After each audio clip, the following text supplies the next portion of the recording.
제2강 인공지능 탄생의 서막.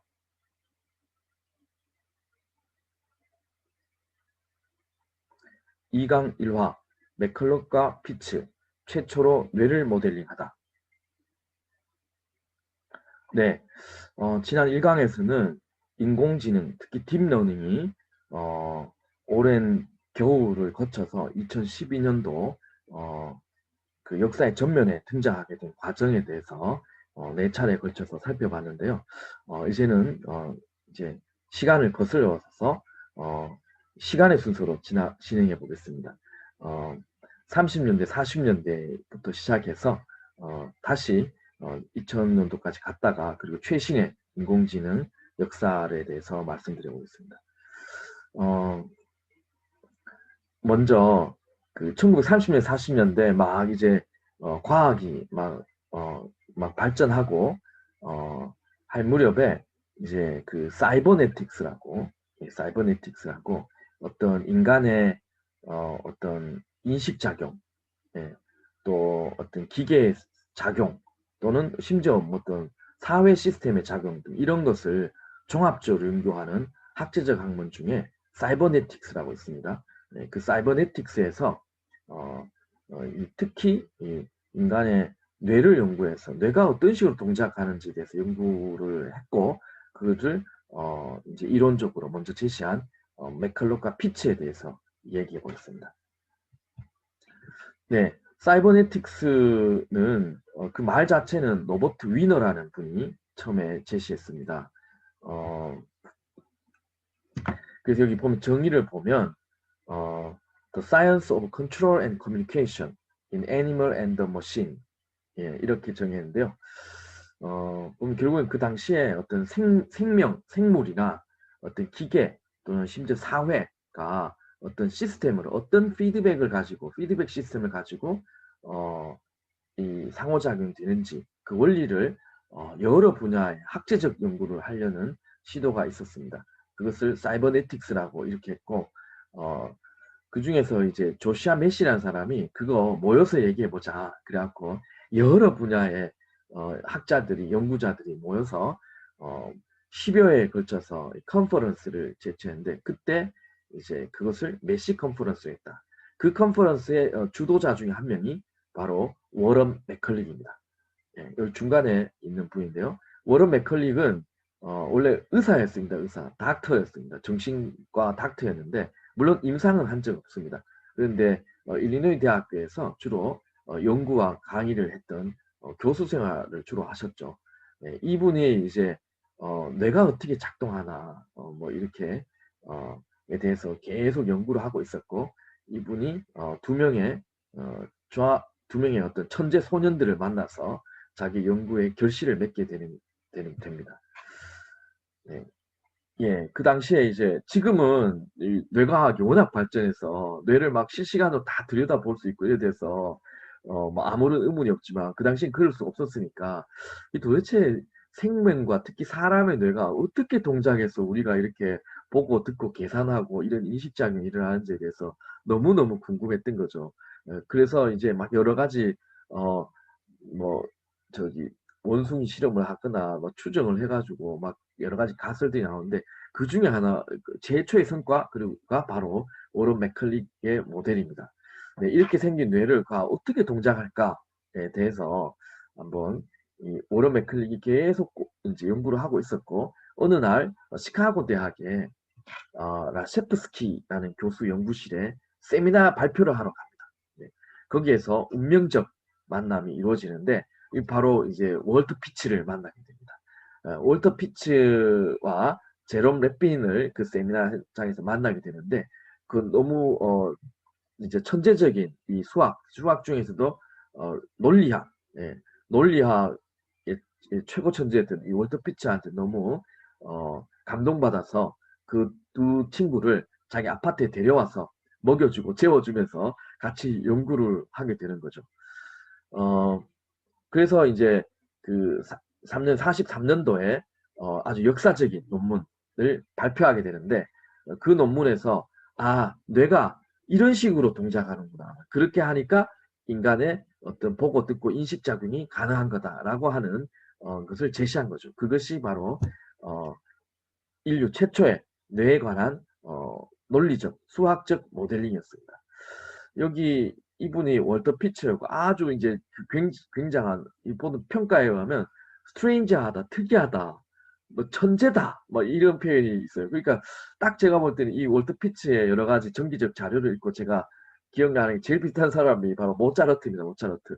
그냥 날 때부터 다 아는 거죠. 예. 월터 피츠도 이마가 이렇게 넓어가지고 날 때부터 이미 논리학을 타고나지 않았나 이렇게 생각이 들고요. 이 텁수룩한 이분이 바로 이 제롬 랩빈입니다. 이 월터 피츠하고 아주 영혼의 동반자. 예, 월터 피츠는 일찍 이제 돌아가셨지만 이 제롬 랩빈은 오래 사셔가지고 지금 전해지는 대부분의 이야기는 바로 제롬 랩빈이 그 젊은 시절을 회고하면서 전해주는 이야기이고 그게 이제 많은 몇 가지 논문으로 남아 있더라고요. 그리고 이제 이분이 제일 연장자인 워런 맥컬릭이었습니다. 그래서 그 이제 자기 하숙집에 아예 자기 아파트에 데려다가 같이 공부를 하면서 나온 결과가 바로 이 43년도에 발표된 이 논문입니다. Logical Calculus of the Idea. 이 논문인데 이 논문에서 최초로 인간의 뇌가 어떤 식으로 동작하는지 모델을 제시했다. 그리고 이 논문이 얼마나 대단한지 이후 인공지능이나 뇌과학에도 영향을 미쳤지만 이것이 존 폰 노이만의 영향을 줘서 폰 노이만의 영향을 줘서 디지털 컴퓨터 발전에도 큰 기여를 했다는 거죠. 자, 우리 이 월터 피츠 얘기를 해보겠습니다. 월터 피츠가 워낙 전제적인 일화가 많아서 월터 피츠가 원래 시카고에 아주 가난한 집안에 났다고 하는데요. 뭐 이렇게 워낙 가난한 집에다 보니까 특별히 교육을 특별히 받은 것도 아니고 고등학교 때 그 깡패들한테 쫓겨가지고 이제 도서관에 숨어들었다고 합니다. 그 도서관에서 운명적인 책과 만나게 되는데 바로 버트란트 러셀과 화이트헤드가 1910년에서 1913년 사이에 쓴 바로 이 책입니다.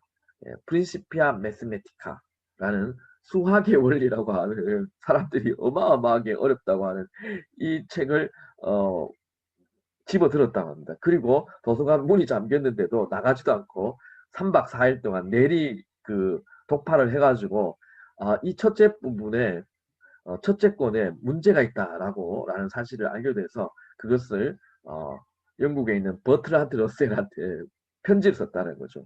그래서 버트란트 러셀이 깜짝 놀라가지고 저기 뭐 이런 천재 깜짝 놀라서 그 영국으로 이제 우리 월터 피츠를 초청했는데 월터 피츠가 이제 뭐 갈 돈도 없고 해서 못 갔다고 합니다. 예, 그래서 이제 나중에 버트란트 러셀이 미국에 왔을 때 시카고에 들려서 월터 피츠를 불러서 만났고 그 시카고 대학의 카르납이라는 교수하고 라셰프스키 교수한테 이 천재 소년의 교육을 구땅해서 이제 그 월터 피츠가 시카고 대학에 이제 적을 두게 된 계기가 되었다고 합니다.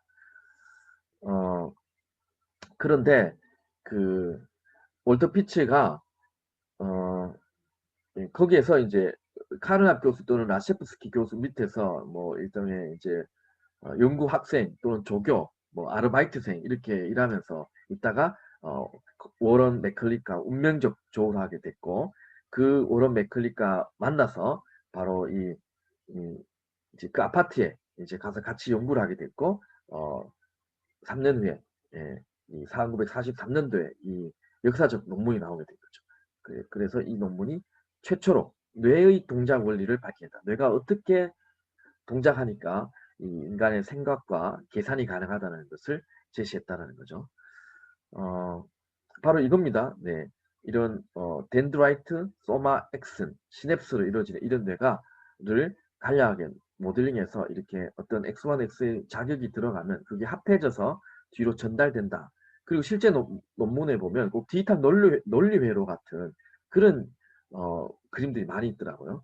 그래서 그게 아까 말씀드렸다시피 폰 노이만에게도 영향을 줘서 디지털 컴퓨터 발전에도 영향을 줬다라는 거죠. 이것에 관한 자세한 이야기는 우리 김대수 교수님 이 일찍이 이 신경망 이론과 응용이라는 책을 쓰셨는데 여기에 비교적 자세하게 나와 있습니다. 그리고 저의 평가는 이 신경망의 중흥조에 해당되는 계승자에 해당되는 데이비드 럼메라트 교수님의 이 Connectionist Model and Their Implication이라는 책의 8장, 예, 8장에 나오는 데이비드 럼메라트 교수의 말을 제가 인용해서 말을 하고 있습니다.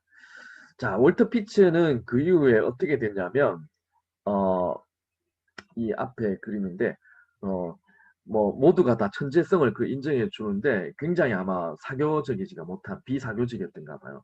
그래서 이 말을 얘기하는 사람이 몇 명 안 되고, 특히, 하지만 제롬 랩빈하고는 굉장히 절친의 관계를 유지했고, 특히 MIT에서 워낙 이 사람이 천재적이니까 박사학위를 주려고, 박사학위 시험을 쳐라. 자격 시험을 치면 박사학위를 주겠다. 논문도 많이 썼으니까. 그런데 월트 필치가 박사학위 논문을 자격 시험을 치다가 박사학위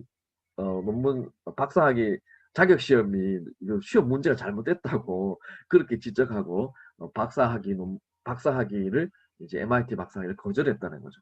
그러다 보니까 이제 계속 홈리스로 이렇게 적응을 못하고 돌다가 알코올 중독으로 병원에도 몇 번 계속 하다가 알코올 중독으로 69년도에 그 자기보다 20몇 살이나 더 많은 워런 맥클리과 같은 해에 이제 일찍 돌아가시게 된 거죠. 그리고 이제 제롬 랩비는 이제 친구였던 제롬 랩비는 오래 사셔서 그 지금 이야기를 들려주고 있는 거고 제롬 랩빈하고 이제 같이 연구한 게 여기 보면 이 깨구리 있죠. 깨구리의 눈과 깨구리의 브레인에 대한 연구 논문을 냈는데 이게 또 굉장히 큰 유명한 연구였습니다.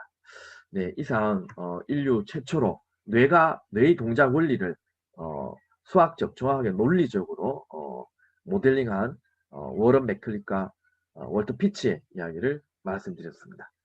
네, 이상 마치겠습니다.